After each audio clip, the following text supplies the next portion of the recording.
In this video, I'm going to show you how to fix these rusted fuel lines. And I will show you what tools I'm going to use. I'll show you the parts that I'm going to use, and I'll show you where I got them. And here is the line that I'm working on. It's the feed line and also the return line. They are both rusted. I'm showing you the feed line here. I cut it right there because this is a good piece. It doesn't have any rust on it. And so I'm going to use that. To be able to use that piece, we need to cut off this tip or this edge. And I'm using this cutoff tool. I got this from Harbor Freight for $7. And here's another one for $10 at Amazon if you prefer to order it from Amazon. This tool is great because you don't need to worry about making a clean cut. This does the job for you. You just need to turn it and tighten it and it will cut it off, and it's easy to use. If you like this video, give it a thumbs up. That helps me a lot. And if you have any questions, leave them in the comments section and subscribe to my channel. And there we go. Now we have a nice clean piece to work with. And now it's time to join that with the nylon fuel line.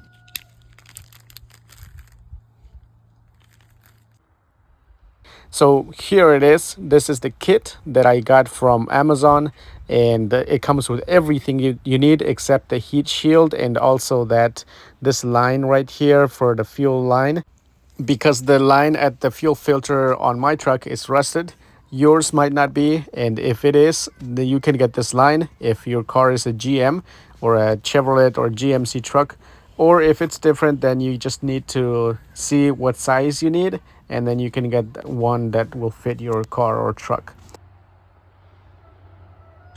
But before we put on the compression fittings, we need to sand off the tip of this metal pipe because it needs to be smooth so that the ring inside of the compression fittings bites well on the line, and so that it doesn't leak. We want to make sure that it doesn't leak, so that's why we're doing this step.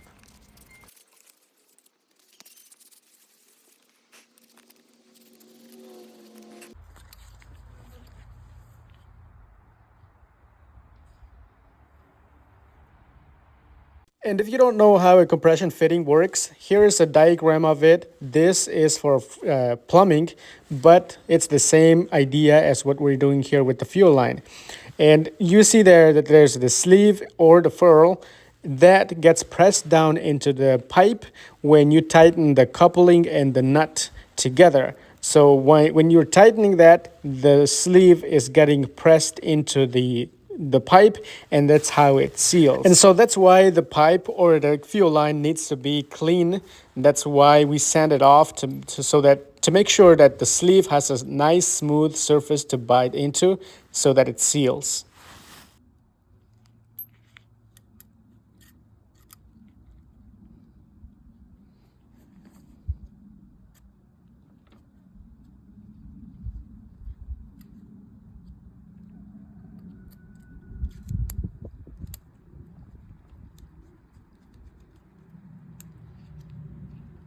Make sure that the fuel line is pushed all the way into the compression fitting so that the sleeve is sitting on the pipe and not at the edge of the pipe. So when you're tightening it down, it bites into the pipe and not at the edge of the pipe, because if it sits at the edge of the pipe, it might leak in the future, or it might leak right away.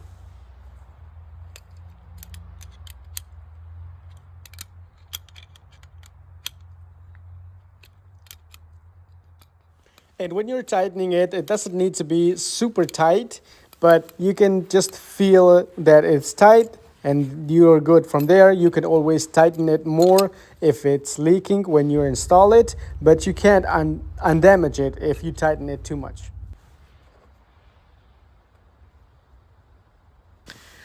Now it's time to install the nylon fuel line. And for this, it's a little bit different.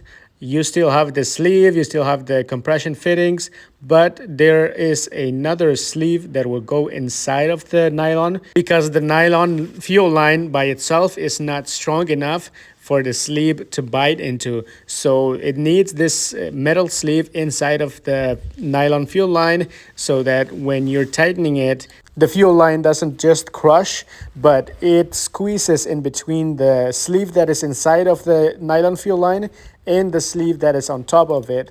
That way it seals well.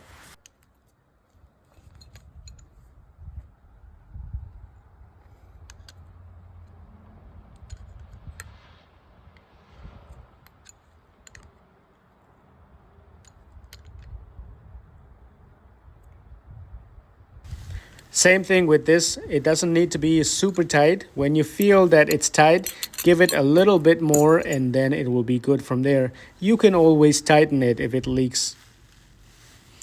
And this is a heat shield. You will need this if your line is going to run by the exhaust pipe.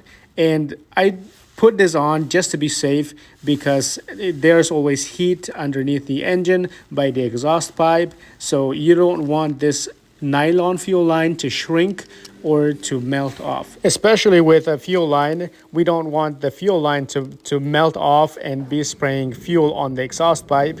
That could cause a major fire and nobody wants that. So be safe, put this on, it'll be much better.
All right, there is the finished job. I like how this came out. It's not leaking. This has about 65 psi in it. And now I have a good fuel line that will last maybe longer than this truck. Nylon doesn't rust, so I have a good fuel line for years to come. So this was a good job. I enjoyed doing this, and I like how the job came out. As you can see there, this is not something complicated. You can do this with basic tools like a bolt cutter and that pipe cutter and some sandpaper. That's all I used for this, and some basic tools like wrenches, sockets, and things like that to be able to remove the lines and to be able to install the new lines. But that's all. This, you can do it on your driveway because it is not very complex.